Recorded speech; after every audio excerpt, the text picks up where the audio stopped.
Senior acting at the Paper Mill Playhouse, next on Carpe Diem.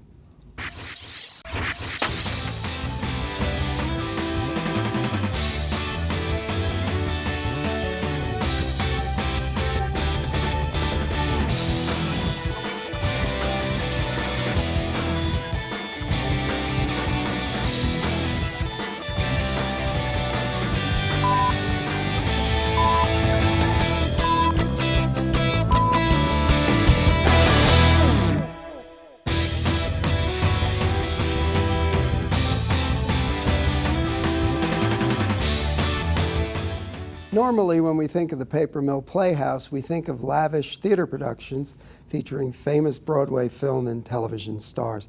But there's another side to this venerable institution of theatrical tradition in the state of New Jersey. The Paper Mill sponsors a lively program of outreach to the community, providing opportunities for New Jerseyans from youngsters all the way up to octogenarians. I'm Larry Londino, chair of the broadcasting department here at Montclair State. And we are delighted to have Michael Mooney join us today to talk about the outreach programs at the Paper Mill designed to engage the community, and in particular to tell us about and show us some samples of the work of the Senior Players Workshop class he teaches at the Playhouse. Michael is the manager of outreach and access programs, and he also directs Paper Mill's Senior Players Workshop, as well as oversees the award-winning Adopt a School project. Pleased to also note, Michael is an alum of Montclair State University. Welcome, Michael. Thanks, great to be here. Let's talk about senior acting to begin with. What's the objective of the program? Well, we had always had seniors in our audience, and it stood to reason that after about 20 years of doing education programs at Paper Mill, that we wanted to open that avenue up to older adults as well. So we started our first one, I think, in 2001 with an acting class for senior adults. And then eventually we model it on our workshop for young people, where they got to emulate the actual production process. We instituted one for senior adults, and so we have the Senior Players Workshop now. Are you looking for people who are maybe at a certain time in their life trying to get a career in this, or is it primarily geared toward people that just want to get some experience in front of an audience and projecting? Well, it is a class in our education department, but it's not, from my experience, and I've directed the troupe for about 10 years, they are not really career-oriented. They're just looking to have an outlet for expressing themselves. Some of them did theater in high school, some in college, and some just come to the theater and would love to be able to get up there and do it. So I haven't had any career actors yet, but who knows? Yeah. You've worked with kids. How is it different working with senior actors? Well, you know, the basics are the same. And, you know, I was trained here at Montclair by some great acting teachers here, Ramon Delgado and Clyde McElroy.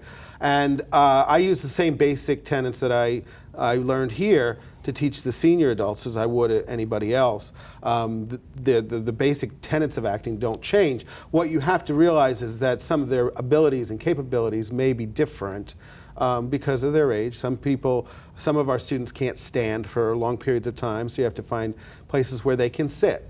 Some can't see well, so you have larger scripts.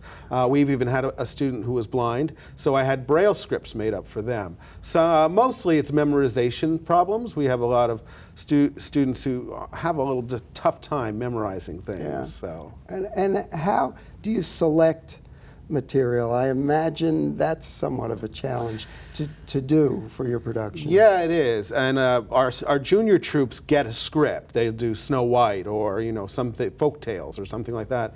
But that doesn't really work with the seniors that we have, because it is a class that goes year to year, so I don't really know who I'm going to have in advance.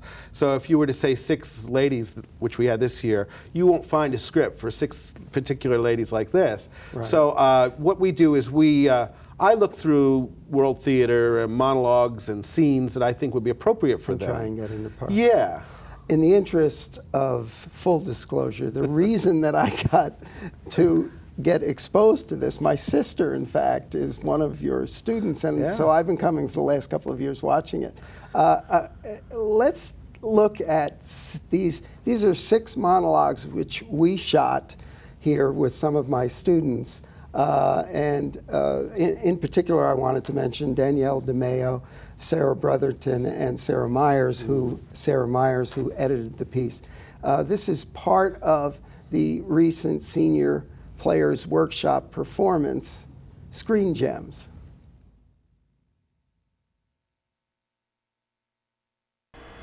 Everybody I run into says not to make any big decisions. I staggered into the community center bearing Ralph's entire wardrobe, which Angela Gillespie had nipped in smartish and earmarked for the muscular dystrophy.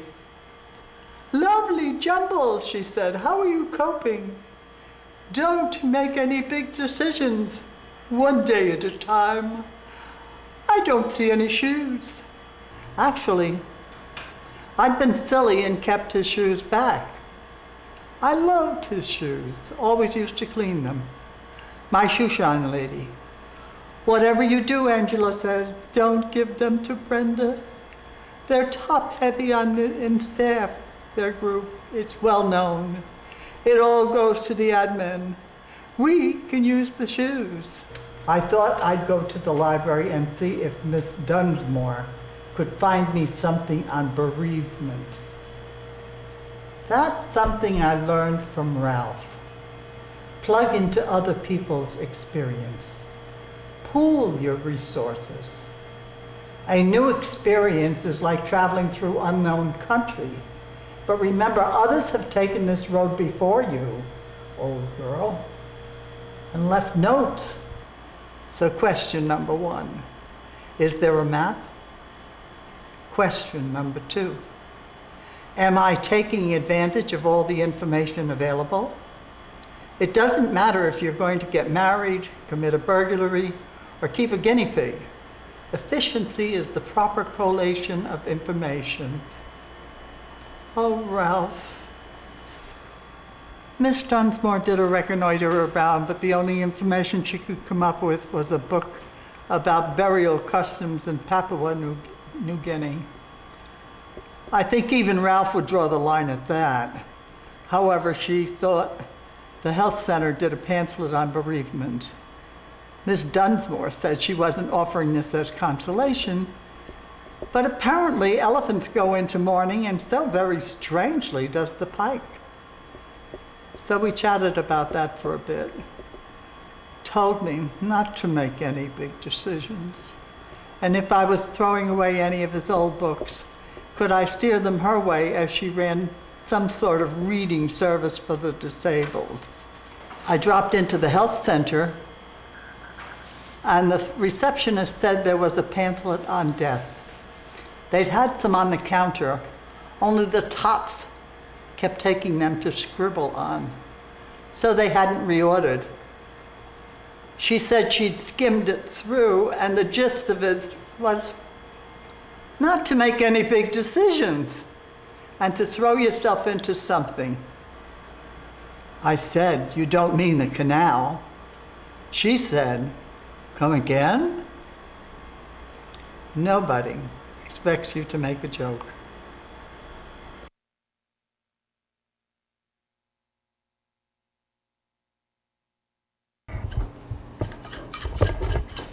Oh, hi.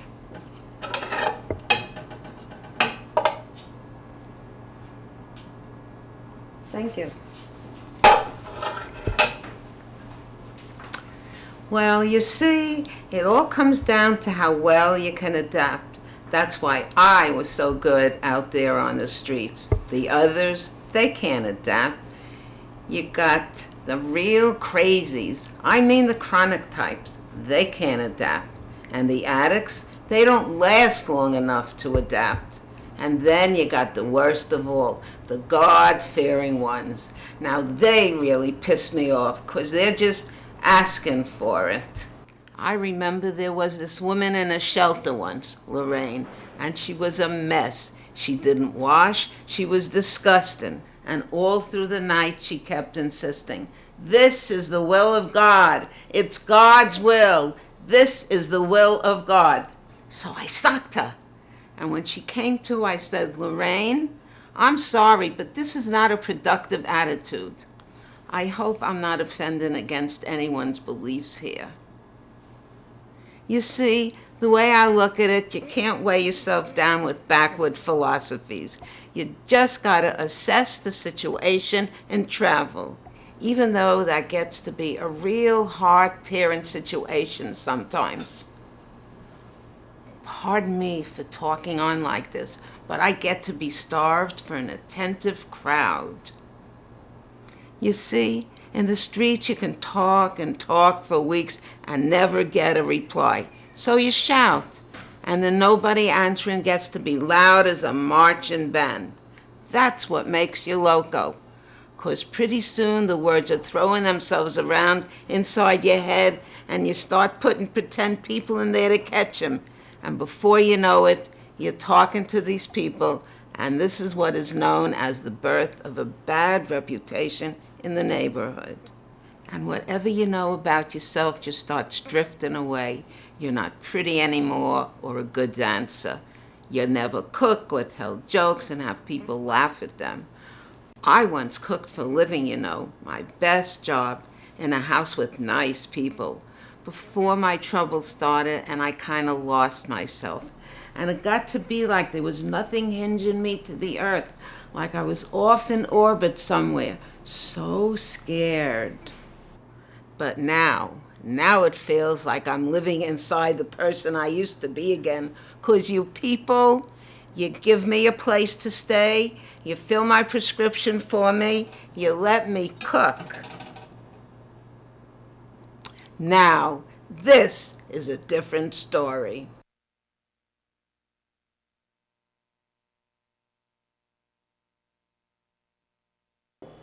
I think I got a job. I was in Gucci's the other day buying a birthday present for Toby when I ran into this old girlfriend of mine. She used to be a vocalist in some singing group, Four Max in a Truck or some goddamn thing. Anyway, she can't get over my gorgeous new figure. And she asked me, what am I doing lately? So I tell her, I'm looking for good, honest work, preferably around a lot of single men, like on an aircraft carrier Okinawa or something like that. Anyway, she tells me that she's out of the business now, and she's married to a guy who has 4 restaurants on Long Island. Right away, I figure he's in with the mob. I mean, 1 restaurant, that's a business. 4 restaurants? That's mafia. Anyway, she tells me that they're looking for a hostess in one of their Garden City restaurants. You know, someone who says, good evening, right this way, and wiggles her behind and makes $190 a week. So I play it very cool, and nonchalantly, I get down on my hands and knees, lick her ankles, kiss her shoes, and carry her packages out of the store. Anyway, she takes me around the corner to Schraft's, and she orders me a sherry. And there we are, sitting and chatting like a couple of Scarsdale debutantes. Me, a former lush, and her, a chippy married to Joe Bananas. Oh, I have to be at the Blue Cockatoo at 10 o'clock tomorrow morning, where I'll be interviewed by Lucky Luciano's nephew.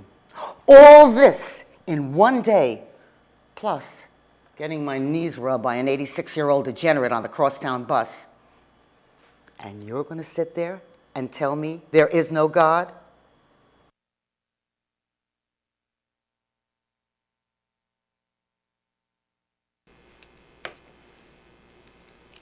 I want to move on. I do desperately want to feel I'm moving on. I work so hard, I have no time to think. Those brown invoices go back and forth, import, export. They get heavier and heavier as the day goes on. I can barely stagger across the room for the weight of a single piece of paper. By the end of the day, if you dropped one on the floor, you'd smash your foot. The silence is worse. Dust gathering. Water lapping beyond the wall. It seems unreal. You can't believe that because of the work we do, ships pass and sail across the world. Mr. Mendlicott has moved into my office. My boss. He has moved in.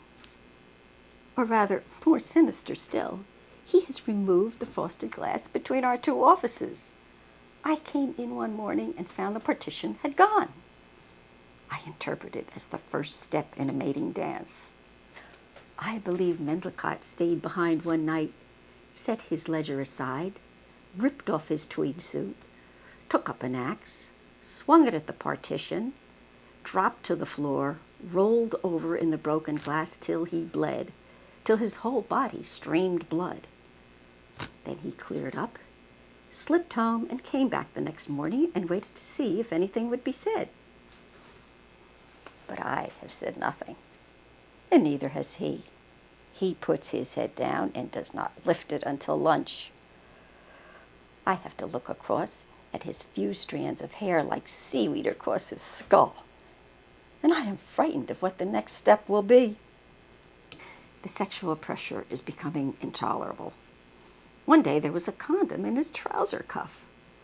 I tried to laugh it off to myself, pretended he'd been off with some whore and not bothered to take his trousers off, so that after the event, the condom had just absent-mindedly fallen from its place and lodged alongside all the bus tickets and the tobacco and the raisins and the paper clips and all the rest of it. But I know the truth. It was step 2, and the dance has barely begun. I must get out.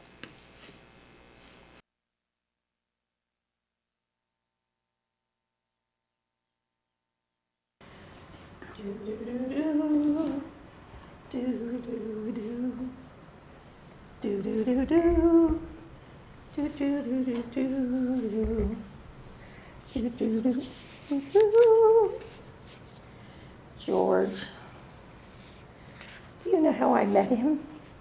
I crashed a dance at the Westchester Country Club. Me, my best friend and I, Flo Sullivan, we made ourselves fancy evening dresses and hiked our skirts up and carried our shoes across the wet grass on the golf course and snuck into the party through the terrace. Oh, the room was just beautiful. Roses everywhere, real ones, a mirror ball. Guy Lombardo was playing, himself, no substitute, but the real thing. This was a class affair right down the line. Guy Lombardo and his Royal Canadians, when they begin, the begin. I knew right away this was where I wanted to be, and I would do everything I could to stay there. I would scratch, I would fight, I would bite. Barbara Stanwyck was my role model. George was in white tie and tails, if you can imagine him in such a thing. He had a silver cigarette case and was tapping one end of his cigarette against it to get the tobacco down. I thought it was the most elegant gesture I'd ever seen a man make. We hit it off right away. I was a wonderful dancer. I'd made sure of that. I knew how to make a man think he was leading. With George, I didn't have to. I knew he was going to ask me where I went to college. What I didn't know was what I was going to answer. When he did, it was during a Lindy. I closed my eyes, held my breath, and jumped. I graduated Portchester High School, and I work in the city as a dental assistant. Great, he said. I was afraid you were going to say you went to Vassar, and laughed and lifted me up by the waist over his head for this incredibly long second, like we were two colored kids jitterbugging in Harlem. And I felt a blaze of happiness like I've never felt before or since. After 2 hours, I said, "Let me wear your class ring. For fun, we'll pretend." It was a Yale ring. I showed it to Flo in the ladies' room during a band break. She couldn't believe it. She asked if she could wear it. I was washing my hands, and it slipped off my fingers and disappeared down the drain.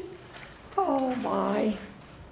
What do you tell a man you just met 2 hours ago at a dance you crashed when you've lost his senior class ring? You don't tell him very much. You sleep with him on the first date, and you say, "I do," after you make sure he asks you to bury him on the third. I mean, marry him. I can't believe I said that. Bury him? Oh, George.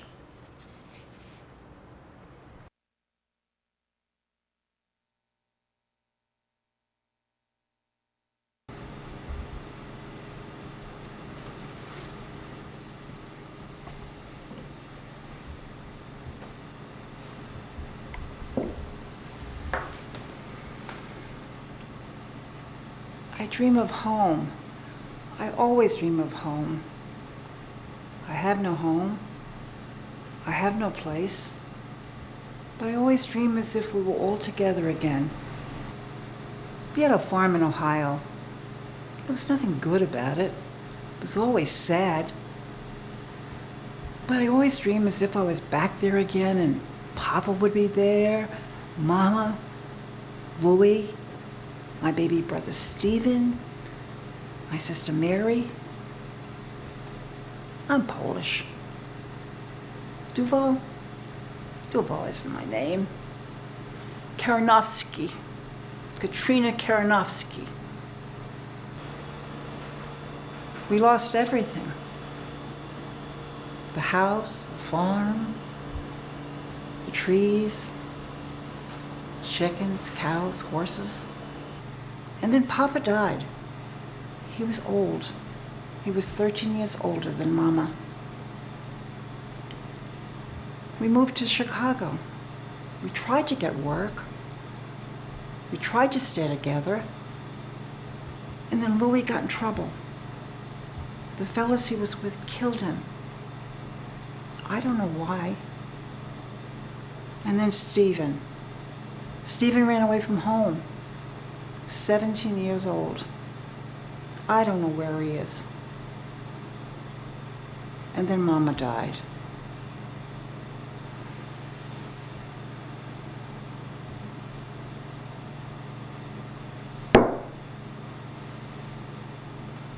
What do I dream? I dream of home.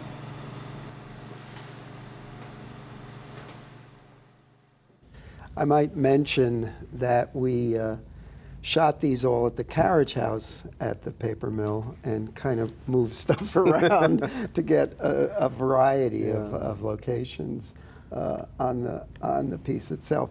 Also, these pieces were part of, describe the Screen Gems presentation that Well, you did. last season, one of our members, Rena, who you saw in The Gingerbread Lady, got a small part in an independent film, and I thought it would be a good idea if maybe the others could have that opportunity. So we decided to spend this semester looking at screen acting as opposed to stage acting. So we constructed the show with these monologues that they had done before. You guys filmed and put together nicely on film for us, and then they were interspersed in a live presentation with great monologues from movies and films and television that they did live. So it was kind of cool that we had their stage monologues on tape and we had our screen monologues live. Yeah, it was an interesting experience for our students as well to get a sense of working with older people, because one of the problems that we always have is virtually everything that the students do involves 21 and 22-year-old people. In the couple of minutes that we have remaining, let's talk a little bit about outreach. Why does this theatrical place, what's so important about outreach for the Paper Mill Playhouse? Well, Paper Mill's been in Millburn in New Jersey since 1934. And we want to be a community partner. We don't want to be just a place where you go see shows. We want to be a place that you can experience all the arts. And so we also have programs that, this is a tuition-based class that you can take, but we also have programs that go into schools statewide that are arts for art's sake programming, not just training programs, but arts programs that we get funding for. And we also do community events, and we want to be involved in everything that the community does. And we want them to come in, even if they can't afford the price of a theater ticket. There's a place at Paper Mill for the community. Explain arts for art's sake. Arts for art's what sake are some is examples of the well, kinds of it's things? because we believe in our society, hopefully, that the arts are good for you. They're not just. It's like a gym class. They make you take gym in school, which I hated, but they make you take it because it's good for you to be physically active. We believe it's good for you to be culturally active as well. So arts for art's sake means the kids don't have to be wanting to be actors. They just have to want to participate just for the heck of it, just to have a good time expressing themselves through the arts. We can't talk about the arts now without. How is this budget situation? How do you personally feel about the idea that the arts now seem to be in academic programs, and I'm sure the funding for the Paper Mill and every place else? Yeah. How is it affecting, from your perspective, our culture? Well, it's a real concern. You have to remember that the arts are integral to whatever we do in our lives, everything that we do. But I can see why things are getting cut. I mean, we are in desperate times and people need to pay bills, but we hope that we can reinvent things, that we don't have to be so tied to the way things were, that we can make arts affordable for everybody and an experience that doesn't necessarily have to have a high price tag. Okay, if somebody's watching this and they're interested in either the Arts for Art's Sake program or one of these classes, what and how would they get in touch with you? We are on the web, of course, at www.papermill.org, or you can just phone the Playhouse and tell them what your interest is. We are right now at a great time to call us and contact us because we are staffing up for our next season of classes. This senior players class is done, as you know, but we're ready to go for the next season, so get in touch. Needless to say, we don't have enough time. We'll have to have you back. Anytime. And maybe we could do this again. As I said, maybe we could do a class, a combined class with this. It'd be great. Michael, thank you very much for helping us in whatever assistance we did with this. And we'll look forward to having you back. If you'd like more information about this or any other Carpe Diem, you can write to us at the email address on your screen, carpediem@mail.montclair.edu, or call us at 973-655-5158. For Carpe Diem, I'm Larry Londino. Thank you for watching.